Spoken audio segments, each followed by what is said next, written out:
মই জুৰি নতুন এটা ভিডিঅ' লৈ আকৌ আহিলো আপোনালোকৰ মাজলৈ। আজি এটা ৰেচিপি লৈ আহিছো। ৰেচিপি মানে বৰ বিশেষ একো নাই। মাছখিনি আনি মই ধুই বাছি থৈ দিছো। এইখিনি ভাবিছো আজি তেতেলী টেঙাৰে মাছ বনাম আৰু লগতে আপোনালোকৰ লগতো ভিডিঅ'টো শ্বেয়াৰ কৰো। আৰু এইপিনে কি কি যোগাৰ পাতি কৰিছো দেখাই আছো ৰব।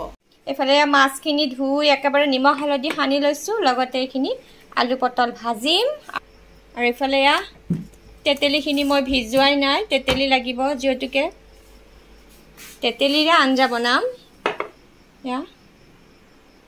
এইখিনি তেতেলীত নিমখ আৰু মিঠাতেল দি পেলাই ৰ'দত শুকুৱাই থৈছিলোঁ। এইখিনিয়ে হৈ যাব। এইখিনি যেতিয়া অকণমান পানী দিম, এইখিনি এটা পানী দি পেলাই থৈ দিছোঁ। জাগাৰ বস্তু জাগাত থৈ দিওঁ, পিছত নহ'লে কাম বাঢ়ি যাব। কেৰাহীটো গৰম হ'ব দিছোঁ। এতিয়া মিঠাতেল দিম। মিঠাতেলখিনি গৰম হোৱাৰ লগে লগে মই প্ৰথমে মাছখিনি নাভাজোঁ। এই পটল আৰু আলুখিনি ভাজি ল'ম, কিয়নো এটা কেৰাহীতে মোৰ কামটো চলি যাব আৰু মানে ডাবল কাম নহয়। একেখিনি তেলতে মই পিছত মাছ ভাজি ল'ম। পিঁয়াজ দিছোঁ পটলখিনি ভাজি ল'বৰ বাবে। এইখিনি তেলতে লগতে একেটা বাচনতে মোৰ গোটেইখিনি বস্তু হৈ যাব আৰু ভাগে ভাগে বাচন লেটিয়াব নালাগে। সেয়াই আৰু এয়া এতিয়া পটলখিনি প্ৰায় ভাজা হৈ গ'ল। মোৰ পটলখিনি ভাজা হৈ গ'ল। এতিয়া মাছখিনি মই বহাই দিম। অকণমান দিগদাৰ হয় ভাজি বনোৱা কেৰাহীটোত মাছ ভাজিব, কিন্তু তথাপিও যদি ভাজিখিনি লাগি নাযায় তেতিয়া মাছখিনি ভাজোঁতে একো অসুবিধা নহয়। আৰু এয়া মাছখিনি গোটেইখিনি যিমানখিনি ধৰে মই মাছখিনি এপিচ এপিচকৈ বহাই দিছোঁ। এতিয়া ইলুটি সিলুটিও কৰি দিম। আৰু এয়া মাছৰ পেটু কোনে কোনে ভাল পায় বাৰু? মই হ'লে মাছৰ পেটুৰে ভাত ভাজা খাই বৰ ভাল পাওঁ। মাছ আনিলে অকণমান মানে বাপেক পুতেকৰ দিগদাৰ হয়। বাপেকক লাগে অকণমান থলুৱা খাদ্য, জিকা ভোল বা থেকেৰা টেঙাৰ আঞ্জা হওক বা যিকোনো আৰু এইপিনে ল'ৰাক লাগে মছলা দিয়া।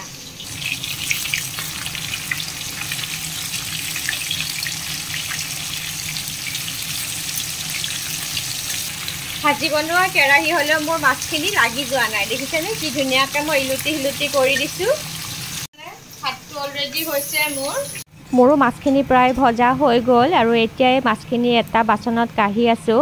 মাছ ভাজোঁতে বাৰু আপোনালোকৰ চিটিকিনি পৰাৰ ভয় থাকেনে? মোৰ মুখখন চাওকচোন, মাছ ভাজোঁতে কেনেকুৱা অৱস্থা হয়, মানে ভয় লাগি থাকে যেন মানে তেল চিটিকি পৰিব মুখত। আৰু সেই মুখত যদি তেল চিটিকি পৰে নহয়, সেইটো বৰ বেয়াকৈ দাগ হৈ যায়। সেইকাৰণে খুব ভয় লাগে। মানে মাছখিনি হোৱাৰ পিছত উঠাই ল'লোঁ। এতিয়া এয়া শুকান জলকীয়া এটা আৰু অকণমান এয়া বেহাৰ মানে সৰিয়হ, এইখিনি ফুটাম আৰু সৰিয়হখিনি দিয়ে মই ইয়াতে এয়া পিঁয়াজখিনিও দি দিছোঁ, যাতে একেলগে এইখিনি ভাজ খাই যায়। অকণমান সময়ৰ বাবে ঢাকি থ'ম, নহ'লে বেহাৰখিনি ফুটি যাব। আৰু এয়া নহৰু কেইফুটা মই পিচি লওঁ। ঢাকোন দি থ'লে সৰিয়হখিনি ফুটি নাযায়।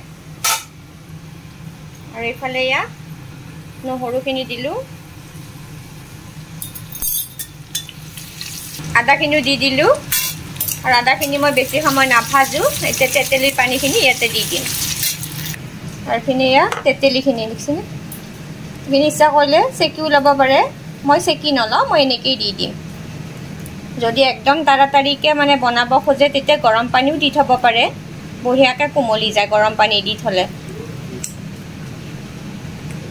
মই এই গুটিকেইটা উলিয়াই দিছোঁ। চেকিবৰ প্ৰয়োজন নাই আৰু এইখিনি। মই ভাততে আলু দিছিলোঁ, আলুখিনি ডাইৰেক্ট এনেকৈয়ে দি দিম। ইজি প্ৰচেছ, একদম সহজকৈ। বাছ এইখিনি এনেকৈ দিলেই হৈ যাব, কাৰণ আলুটো অলৰেডি সিজিয়ে আছে।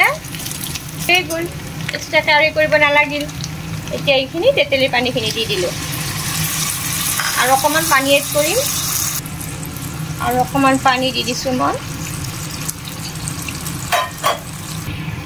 মেইন বস্তু নিমখ আৰু হালধি এড কৰাই নাই মই। নিমখ দিলোঁ জোখমতে, হালধি। কিছুমান আঞ্জাত হালধিটো ভাজি নিদি এনেকুৱাকৈ দি চাবচোন, এটা বেলেগ সোৱাদ পাব। আৰু এই উতল অহাৰ লগে লগে এতিয়া মাছখিনি মই দি দিলোঁ। তাৰপিছতে ইয়াত চেনি দিছোঁ দেই।